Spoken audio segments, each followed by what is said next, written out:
Okay, it's 12:15, so we will go ahead and get started. Good afternoon, everyone, and thank you for joining us for today's presentation by Russ Ganim. He is Associate Provost and Dean of International Programs at the University of Iowa. He's going to be speaking to us today on the topic of From Pandemic to Promise, Rebuilding International Education in the Wake of COVID-19. I am Megan Phillips, Co-Director of ICFRC and host for today's program. We would like to take a moment to thank our members, volunteers, and interns for making these forums possible. I would also like to acknowledge our university and community supporters, the University of Iowa's International Programs, the University of Iowa's Honors Program, the University of Iowa Public Policy Center, and the Stanley UI Foundation Support Organization for their financial support. I also thank City Channel 4 for professional recording our programs and for helping us make them viewable to live audiences. Our format today is normal. We were going to have our speaker's presentation, and then about 1 p.m. we will have a 15-minute Q&A session, and you can submit your questions via chat in Zoom. For those of you watching on Facebook, you can also submit your questions via the comments, and we will do our best to monitor those as well. So now it is my pleasure to introduce Russ Ganim. As Associate Provost and Dean, Russ Ganim has the privilege of working closely with exceptional faculty and staff who provide leadership and support for internationally oriented teaching, research, creative work, and engagement. This is done through the International Student and Scholar Services, or ISS, study abroad, facilitating international partnerships around the world, providing student and faculty funding opportunities, and many other programs and services. Before coming to international programs, he served as the director of the UI's Division of World Languages, Literatures, and Cultures from 2011 to 2019, where he worked to extend and deepen study abroad and other partnership opportunities in East Asia, Europe, Russia, and Latin America. He also served as chair of the Department of Modern Languages and Literatures at the University of Nebraska-Lincoln from 2001 to 2011, where he oversaw numerous study abroad programs and served a term as head of the university's International Affairs Advisory Committee. Much of his career has been devoted to shared governance, including serving as chair of the College of Liberal Arts and Sciences Faculty Assembly, and more recently as president of the UI Faculty Senate.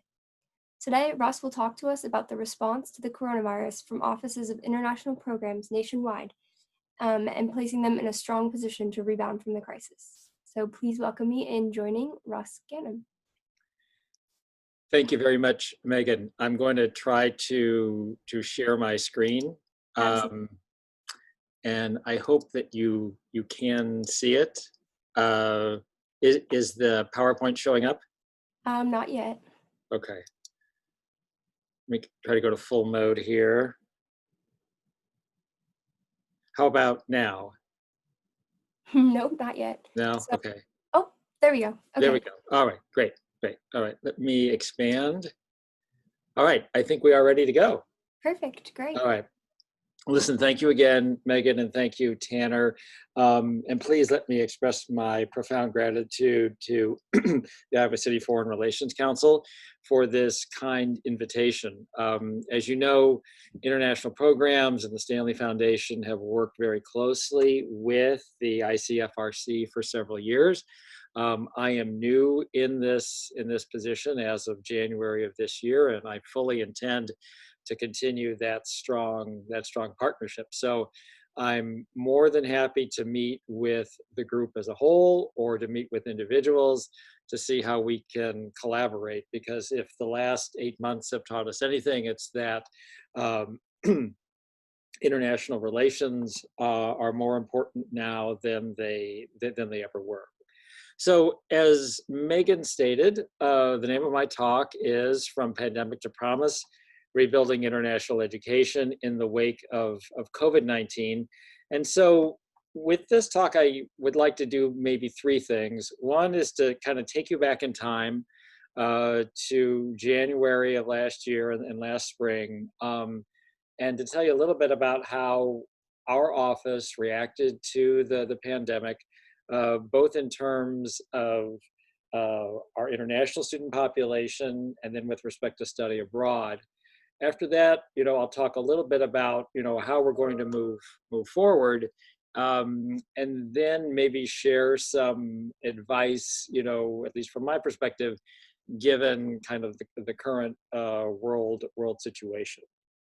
Let me just begin with something a little bit jarring, but in many respects, COVID was our worst nightmare. And I'm talking about that from the standpoint of an international programs office. So we really, with COVID, had a double hit in terms of how it affected our international students and our international community in general. And then with respect to sending domestic students abroad. And sort of the immediate result was that our core functions had now become quite vulnerable because we really had to reverse course with respect to many of the things that we were doing. So not only on our campus, but really across the country, it was international programs offices that were hit first. We were kind of like the first wave, the tip of the spear, however you want to phrase it. So in many respects, we were the first affected, and you could also argue that we're going to be the last to recover. Now, higher ed in general is going to it will need some time to recover and to rebuild from COVID-19. I mean, we still haven't seen maybe the worst of it yet. So this is going to be with us for at least the next year and a half, maybe even 2 years. But international programming is nonetheless quite important. I'm going to talk about some of the things we're doing to rebuild, but it is going to be, pardon me, a slow process that will occur in fits and starts. But if we go back to January and February, the first thing we wanted to do once we heard about the virus was to take it very seriously. And we wanted to bring order, or at least some semblance of order, to uncertainty and chaos. So as I said, our international student population was really affected first. We were already in kind of a difficult situation to begin with, in that as a lot of you know, our numbers of international students were already declining. This had started really, or this trend had started really 2 to 3 years ago. And for the most part, we're talking about international students from China, but there's no doubt that other countries were involved as well. And our numbers were declining for a number of reasons. One is that if you look at countries like China and India, they're building many universities to kind of keep up with student demand. India especially has at least, I think, 2/3 of its population under the age of 30. And it's just booming in terms of higher ed. So they're building their own institutions. Similarly, we were losing out to competition from Western Europe, Britain and Ireland, also Australia and New Zealand. The current political situation obviously didn't help. So we were already in sort of a difficult circumstance when the virus hit. And the critical period, especially with respect to international students, really occurred from January to March of 2020. With study abroad, there was definitely some overlap there, but it was really the international student population that was hit first. So in December and January, the virus emerged, and we had a lot of international students returning from China and South Korea. And so we had a significant number who were from Wuhan, which was really the epicenter of the virus in China, and Hubei province writ large. And so we went into our files. We are able to track these students. We reached out to them. We coordinated with student health. We monitored their symptoms to make sure that they were okay and weren't sick upon returning to the United States. The University of Iowa has a vast communication network. Luckily, we were able to mobilize that communication network so that we could be in almost constant contact with students and their families, because they had all sorts of questions about, what the situation was like in the dormitories here, what was the health situation in Iowa. And so that type of communication and that sort of rapid response on everyone's part really helped us avoid a much deeper problem. pardon me.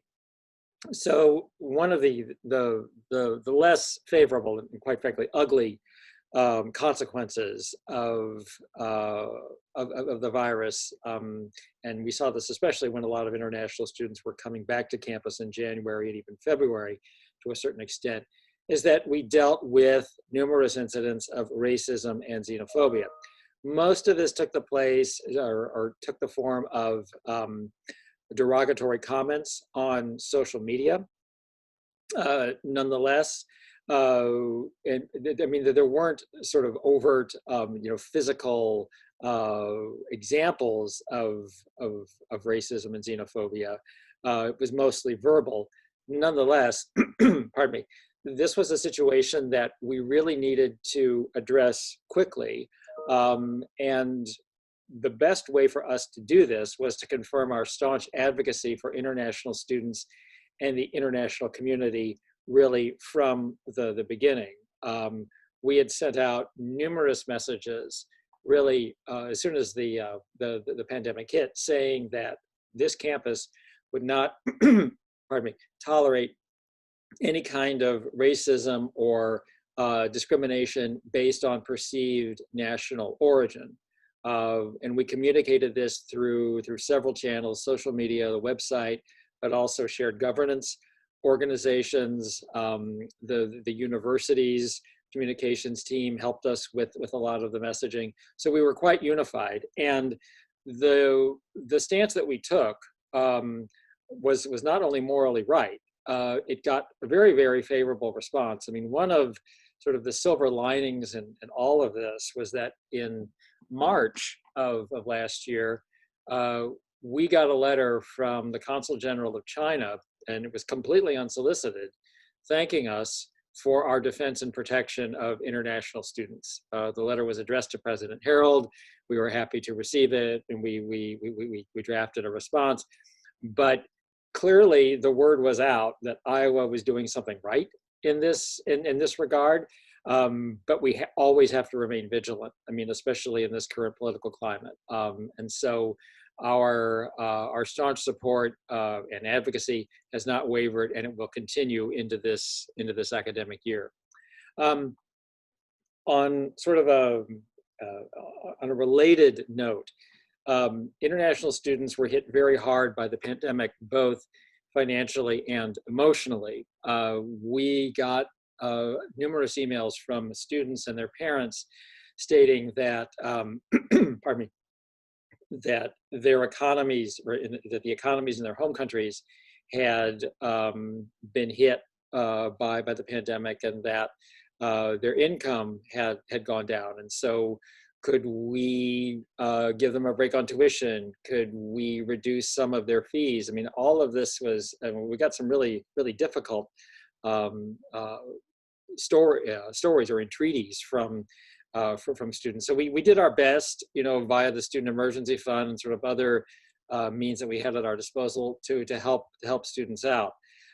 Similarly, the emotional toll, and it wasn't just from the racism and the xenophobia, but just the stress of coming back, of having to deal with a health crisis, especially because many international students were worried about their families at home. Remember, at that point, the virus was much worse in China and Korea than it was in the United States. And so some of our international students felt guilty because they were actually in the United States. They were in a healthy environment, at least at the time it was a healthy environment. But they were constantly checking in on their friends and relatives back in Asia. But we sort of weathered that particular period, and then there was another sort of uptick in tension in the sort of late spring and early summer, when, as I think most of you will remember, the White House and the Department of Homeland Security issued a number of hostile proclamations and/or policy statements regarding international students, and immigration in general. And so this, contributed to this worsened what was already a very bad situation, because the U.S. was continued to be seen as antagonistic toward international students. And so we obviously want international students to be here. We want international scholars to come to Iowa. So we produced a counter narrative. We worked with the university on this. We weren't just sort of lone eagles in this regard, but we issued a number of public statements affirming our commitment to internationalism, to global education, and this was these were announcements that were broadcast publicly, but we've also been repeating them in our recruiting messages. We obviously have to bring new international students here next year and the year after that. And so we're very careful about, underscoring how we don't represent the government here. And what you're hearing, on the news is one thing, but life in Iowa is something else. And it's a lot more favorable. And so that's the message that we are conveying. We still have a large number of international students here. Last spring, we had about 3,000. That number's down. We're at about 2,500 now, if you count all of the international scholars as well. And most of them actually stayed here during the summer. They didn't go back because of travel restrictions, issues with their visas, things like that. So we took it upon ourselves to continue maintaining a sense of community over the summer. We held a lot of film nights. For example, we had listening posts, tried to connect with our international student population, despite the pandemic and despite the fact that we're all sort of separated from one another. Similarly, we spent a lot of time shoring up our resource pages. So a lot of this information is very practical. We were talking about, for example, we have long listings about immigration, about visa status, but also about, how to take the bus when the bus system is running, how to do your taxes, how to handle banking, how to handle childcare, things like that, how to handle stress. So lots of information about mental health. All of this to show our international community that we will always be behind them and that we want to work with them to keep them here and to help make their lives easier. With respect to our response and our comeback, we've been unwavering in our advocacy on the part of the university with respect to our international students. At the same time, we're also urging international students to advocate for themselves. One of the ways in which we're doing that is to engage more directly with our International Student Advisory Board. The International Student Advisory Board is made up of students, both undergraduate and graduate students here at the University of Iowa. They've been in, the committee has been in existence for the last, say, 4 to 5 years, but it hasn't really been active, or we're trying to actually make it more active this year, especially in light of what everyone has been through. And so in order to sort of broaden the conversation, bring more voices to the table, we are actively working with shared governance organizations. As Megan said in the intro, much of my background is in shared governance. I was chair of the faculty assembly in the College of Liberal Arts and Sciences a few years ago, and as recently as 2 years ago, I was the president of the Faculty Senate here in Iowa. So I definitely believe in shared governance, and I know the officers in the shared governance organizations here on campus. So we've been actively seeking the help of the undergraduate student government and GPSG, which is the graduate professional student government, helping us deal with some of the students or some of the issues that international students have been facing. Similarly, we had spent a lot of time, with respect to recruiting new students here, trying to ensure online classes for those students who had to remain in their home countries. Miraculously, we were able to, or some of our new international students were actually able to make it here, in part because they either had finished high school in the United States and were simply in country at the time, others. For example, we've got some students from Korea who were able to find flights and make it here, also from India. And so we actually have about 280 new international students this year, but we had to work very, very hard to get them. Some of them obviously could not get visas. They had to remain in their home countries. So we spent a good part of the summer standing up online courses for them, so that they can take courses this fall and hopefully get here this spring, or even defer their admission to next year, or their arrival until next year. So we've tried to be flexible with respect to when students or international students can begin their plan of study. Similarly, there's been greater coordination between international programs, admissions, the ESL program, academic advising, the graduate college, the Tippett College of Business. These units had worked together before, but we're trying to bring, again, more voices to the table, act more collaboratively, because we all have an interest in supporting international students. And so we're trying to tighten those partnerships, identify problems really before they become a big issue, and reach out to international students for their feedback as well, so that we can create a more favorable set of circumstances for them. So as I said, our incoming class of international students was lower than normal, but better than expected given the circumstances. So we see this as an encouraging development, that students still want to come to the University of Iowa. They're still expressing interest, and many of them have worked very, very hard to get here. Our sort of overarching philosophy is that these students have made a commitment to Iowa, so we need to make a commitment to them. So that's why we're coordinating between all of the interested groups on campus even more closely than before, to make sure that our international students feel supported. And one way of doing that is by highlighting their contributions. Our Communications and Constituent Relations Office does a very good job of this.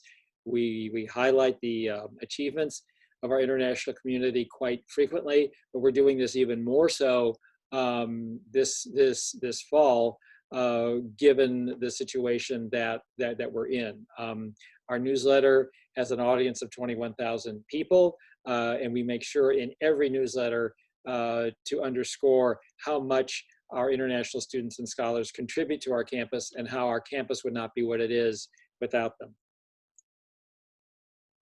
So as we mount our comeback, we are reinforcing and promoting the idea that Iowa is a welcoming place. And in terms of overarching principles, we are taking the attitude of stressing education before politics. And many of our partners abroad are doing exactly the same thing. China is a very good example. We know that relations between the US and China at this point in time are not good, and they are continuing to deteriorate. Nonetheless, we in international programs in the University of Iowa have long-standing relationships with many universities in China. We're trying to recruit students from there. We're trying to promote research collaborations. We're trying to stand up new programs. And the response that we're getting from our colleagues in China is that we're with you. We want to work together, and that education before politics and continued dialogue and understanding is the way to go. So, we have this political backdrop, which is not favorable. Nonetheless, I think that many people who work in education are more comfortable with sort of people-to-people relationships and the kind of the people-to-people perspective. And so that's kind of driving our planning as we move forward. And so our goal, really on both sides of the Pacific, is to create an intellectual community where learning from each other is the common bond. And while that may sound like a platitude, I think that it really is important to reaffirm those core values. So we feel like we still have strong partnerships in China, even though it will take some time to rebuild them, and we're probably never going to go back to the good old days of, say, 5 to 8 years ago, where we would just get 600 new students from China every year. I think those days are gone. As a result, we will need to start recruiting international students in what for us are new parts of the world. And these new countries and regions include the United Arab Emirates. We are moving forward with a new project to bring students from Oman. We were interested in Africa, also Malaysia and Nepal. There's another partnership that we are trying to continue with Kirkwood Community College on recruiting students from Vietnam. And these students would do an associate's degree for 2 years and then come to the University of Iowa for their major and then BA degree. So, you know, international students and scholar services is clearly a big part of our operation in international programs. Kind of the twin sister is study abroad. So obviously we bring students here and we send students away as well. So when COVID hit, in a very real sense, we had to undo everything we had built. You know, I talked about the nightmare scenario before. It's something you always plan for. You know, anyone who's in international education always goes through some sort of planning exercise whereby you have to bring everybody home. You know, and so what are the steps? I mean, and you're dealing with, in some cases, faculty-led programs. You're dealing with program providers. You're dealing with exchange programs. And sometimes you're dealing with students who are just studying independently. And it really doesn't matter sort of the form that the study away experience takes. But because the result is the same, you have to bring them home nonetheless. We were able to do so over a 2 to 3 month period. Again, this came in waves as well. We started with the students who were in East and Southeast Asia. We had some in Korea. We didn't have any in China, but we had some scholars in Taiwan and in Singapore who needed to come back. We had a huge contingent in Italy, mostly through the CHIMBA program, which is in the Tippett College of Business, but also through a number of provider programs. Italy was the first European country hit, as we well know, and the virus spread quite rapidly. After that, the rest of Europe, especially Western Europe, was in play. The virus then spread to Spain, France, Germany, then the UK and Ireland. So we brought all of those students home. We had some in Eastern Europe as well. Then Australia and New Zealand were next on the list, and then finally followed by Latin America. We finally got the last student home around the middle of April. So that whole kind of dismantling process, which involved, you know, working with the regents, working with senior administration at the university. It involved a lot of calls with disappointed students and parents. It involved a lot of 16-hour days over basically a 2 to 3 month period, but we did achieve our goal. Nonetheless, you know, that it's all well and good to achieve your goals, but you know, the students' plans of study were interrupted, so were their dreams. They cannot get this time back. It was really a very, very sad experience. In many instances, students had saved money or their families had borrowed money to send them abroad. They were looking for an experience of a lifetime, a semester in Florence, for example, and then the pandemic hits and we have to bring everybody home 3 weeks after they arrive. It was heartbreaking. And you know, I still feel, I think, and all of us in IP and in the study abroad team especially feel very bad that, you know, we had to all go through this, especially for the students. Nonetheless, the human spirit is resilient. People rebound, and there is renewed interest in study abroad. We just held our study abroad fair last week. We had excellent attendance. The programming that we're promoting is mostly virtual. We've got a lot of interest in virtual global internships, which take place over the course, in many instances, take place in realms such as business, nonprofit organizations, education, also governmental organizations, but they take place over 3 semesters in many instances, and they cost a lot less than typical study abroad. So it makes international experiences, albeit in virtual form, more appealing to an audience that maybe didn't have access to them before. Similarly, the number of Fulbright awards and applications at the University of Iowa are at their highest level ever. We set a record last year in terms of awardees, and we're well on our way to another record with respect to applications, and this is both student and faculty Fulbrights. We are continually recognized as a top producer, and interest in Fulbright really hasn't wavered despite the pandemic. So the question on everyone's mind is, will we return to normal? And will there be a return to normal? The answer to that question is sort of. And I'm sorry that I can't be more definitive. By all accounts, or by most accounts, I should say, we should get a vaccine by the middle of next year. That said, a vaccine is not a cure-all. And a vaccine is not a cure-all for a number of reasons. First of all, the vaccine has to be effective. It has to be distributed widely, and it has to be taken widely. If you've got anywhere from 1/3 to 1/2 of either the American or the world population who says, well, I'm not interested in a vaccine, then all bets are off with respect to its efficacy. So we're going to, and with sort of all of the criticism that we see of expertise these days in science, that's going to be a huge part of the rebuilding effort moving forward. That said, we don't want to count anything out. We have to be open to different possibilities because the situation is quite fluid. So study abroad could be on the horizon for late spring and summer.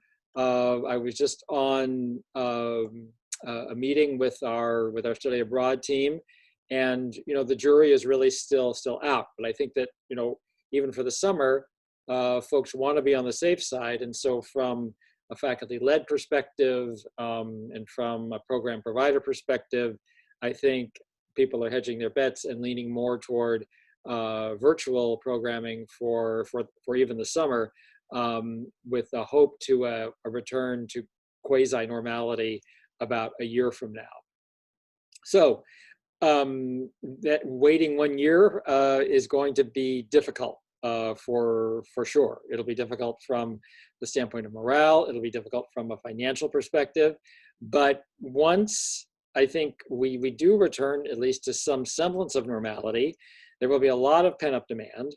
There will be a pleasure revenge, as it were.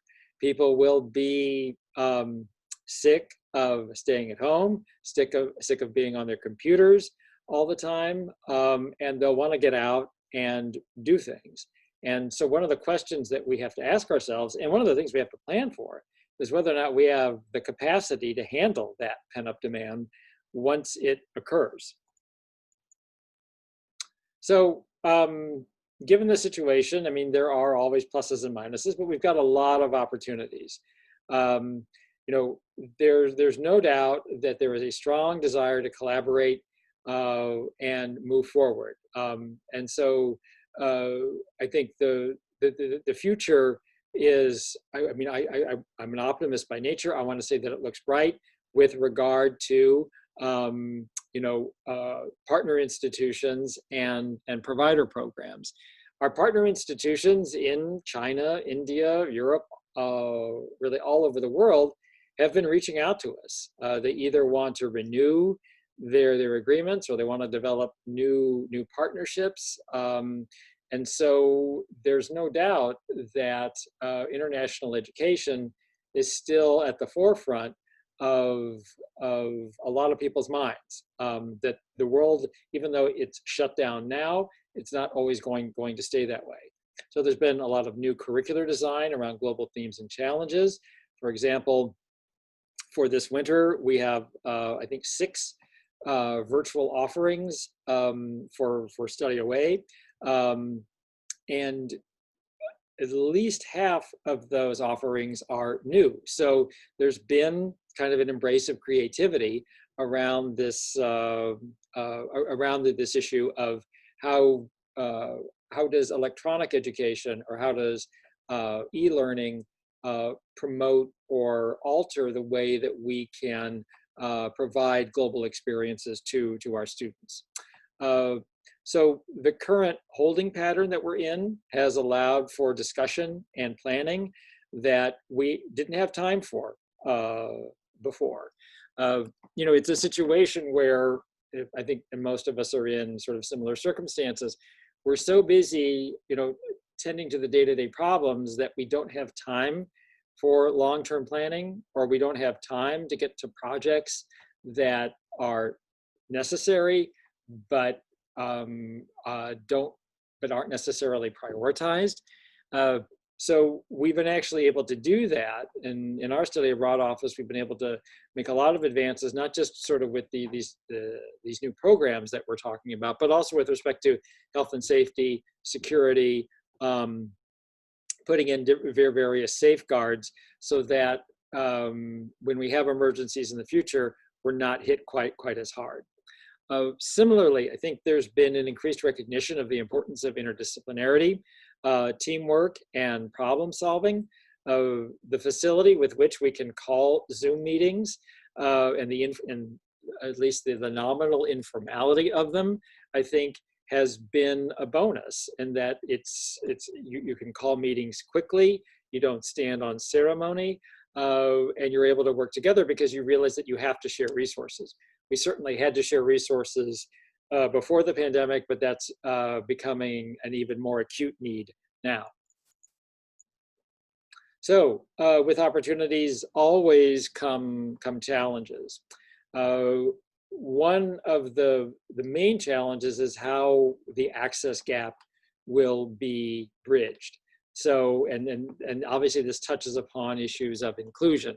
So access means a lot of different things. We're talking about technological access, so bandwidth and the chronic problem of, how much bandwidth is out there, who has access to it. We're also looking at gaps with respect to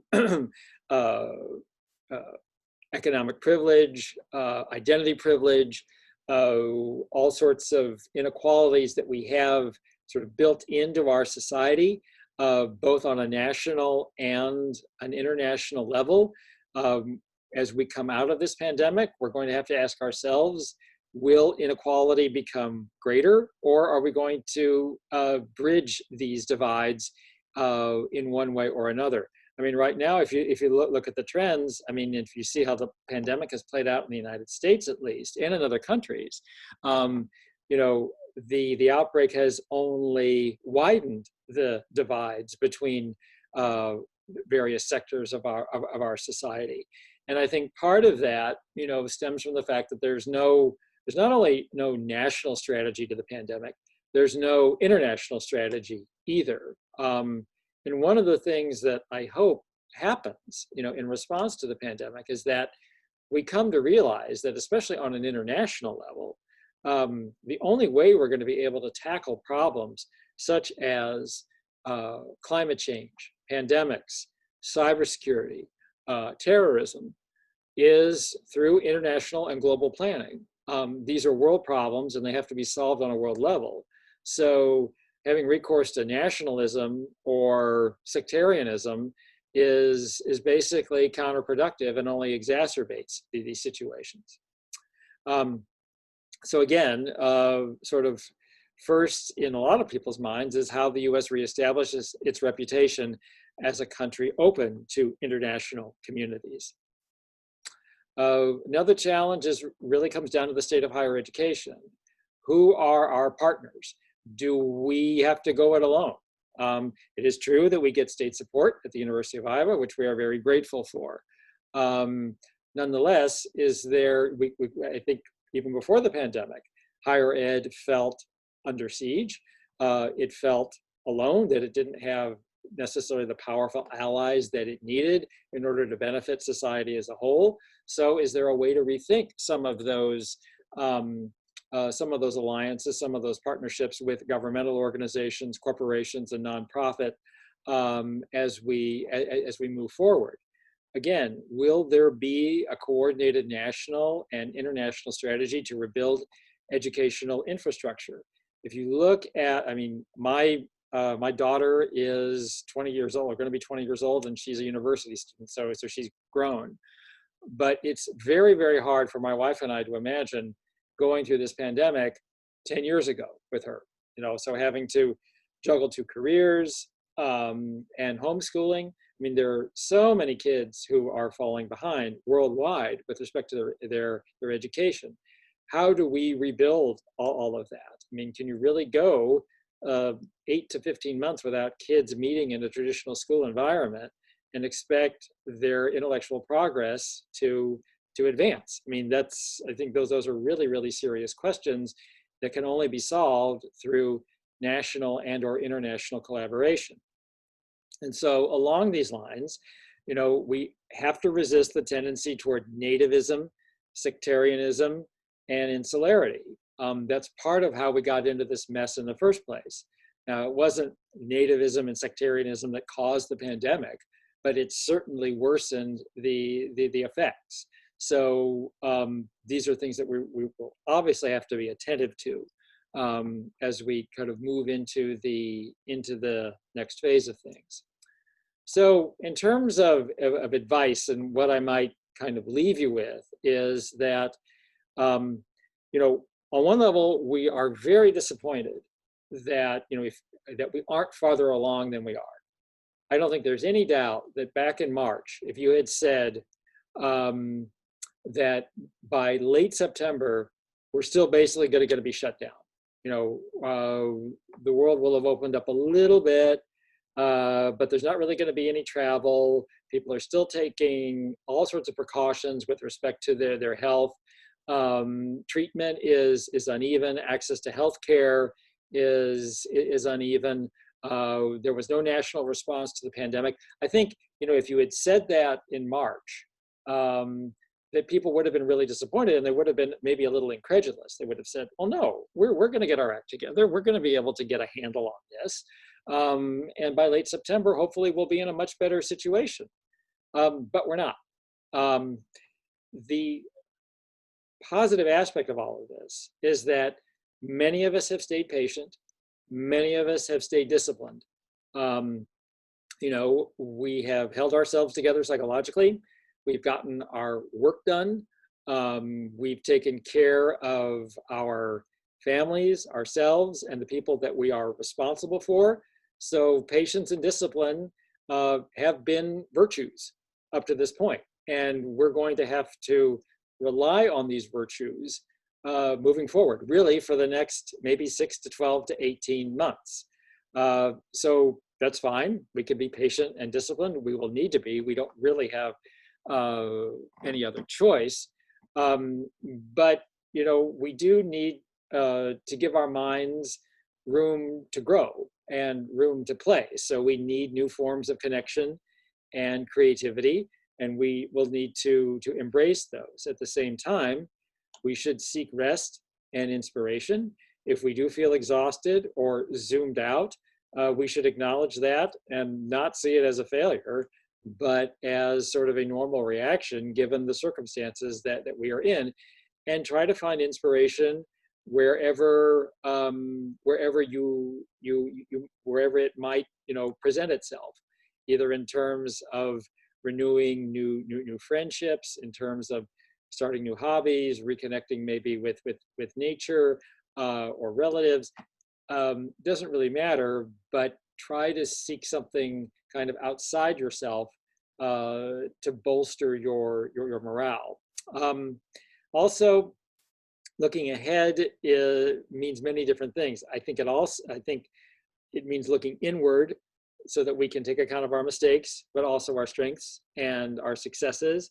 And looking inward is necessary before we look outward and start kind of remaking the post-COVID world, because in the end, the world is ours, for better or for worse. We want to make it for the better. We want to see it improve. And the only way we can do that is through a combination of local and global action. And with that, I will thank you and take questions if you have any.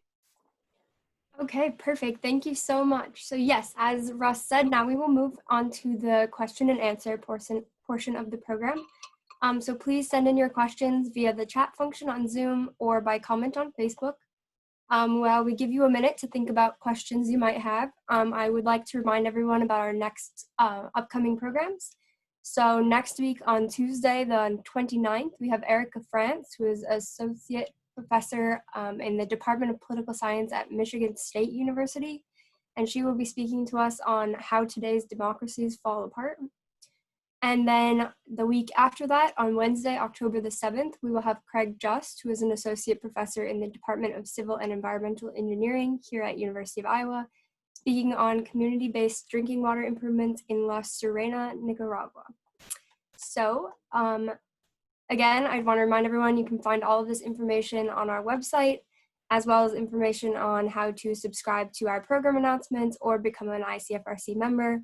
And please don't hesitate to reach out to us with any questions or concerns. Okay. So with that, we'll move into the questions. So I see a few questions in the chat function already. So what I'm going to do, Russ, is I will read them for everyone's benefit, and then I will just open the floor to you for answering. That works? Okay, so first off, one of our members, Peter, is asking, when the Chinese students returned to campus in early 2020, were you able to test them for coronavirus?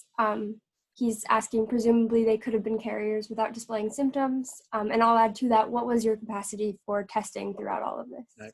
Well, the capacity for testing was actually pretty extensive, both through University of Iowa Student Health and through the Iowa Department of Public Health. So we were able to prepare, and with respect to testing, basically the policy hasn't changed. The policy now is the same as it was back then. So we tested people if they had symptoms. What we saw in many of the students from East Asia was that they would self-quarantine upon arrival. They would take it upon themselves to just isolate for 14 days, because that's what was happening in China and Korea. So they simply carried those practices over once they reached Iowa City. Great, that's good to hear. I'm glad students were being proactive. Right. Well, and some of them, you know, they would email us and they would say, well, you know, I just came back from China, or I've been here all winter break, but my roommate just came back from China and they're coughing. So I think I need to get a test. You know, my throat is sore, so we would, you know, give them a test. But we would also say, or they would say, I think I need to self-isolate for 14 days because I don't want to give it to anyone else. And I'm going to ask that my roommate also self-isolate. And so we would recommend that they do that. So we had counselors at UI Student Health reaching out to these students and giving them medical advice. Great. So another question we have is, how have you countered the anti-China, in quotes, only here to steal intellectual property, etc. narrative? Well, I mean, the way we look at it is that we talk about how the University of Iowa is a teaching and research enterprise, and that intellectual property questions are always of concern, but we have protocols in place that are established by the federal government, that are established by funding agencies to monitor and to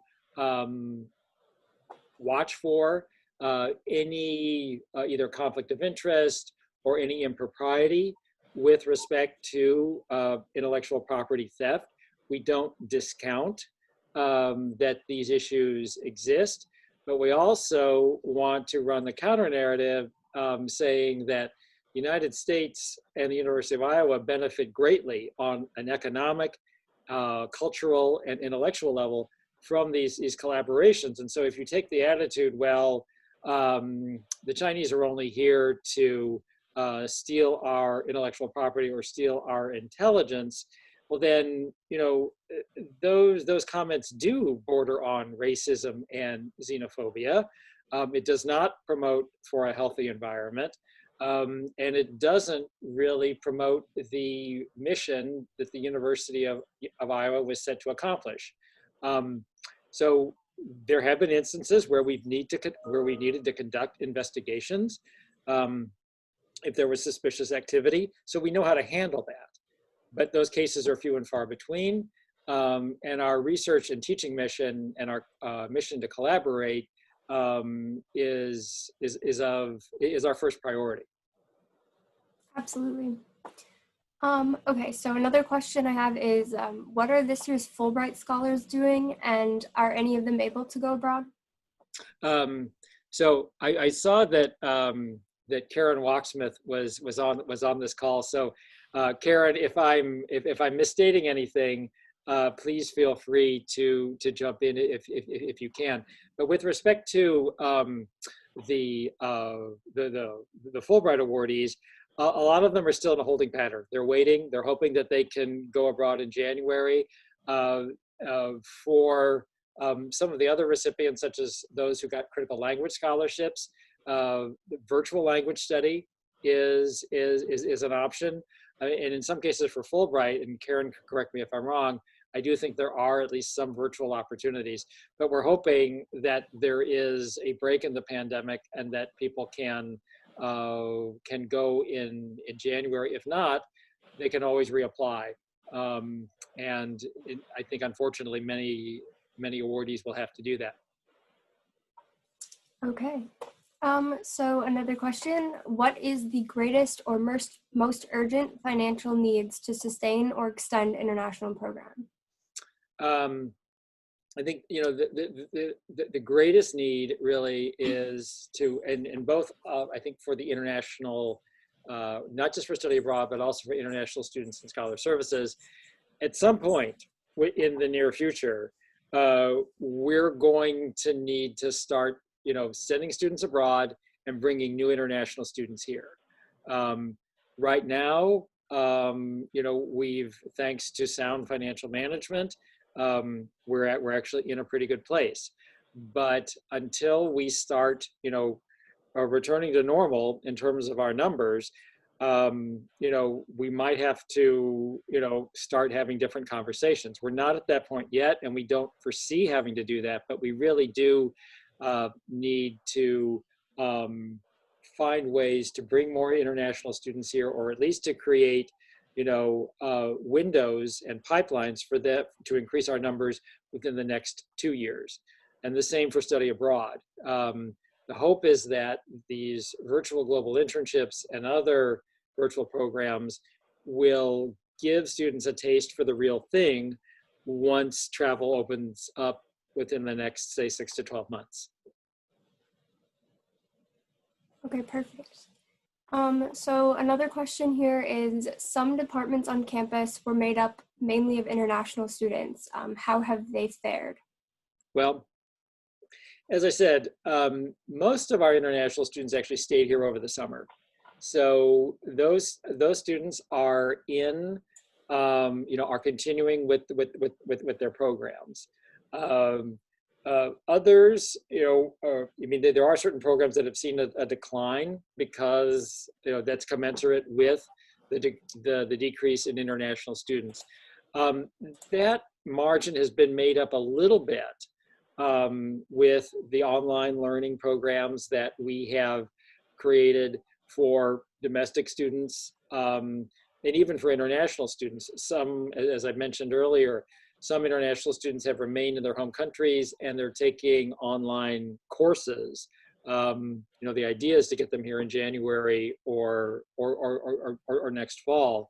So right now, I think the answer to that question is that we have, even though the university overall has taken a hit in its first year enrollment, and we see that in sort of the financial or the budget cuts that we've had to deal with, we're still sort of in a situation where we can tread water, at least for now.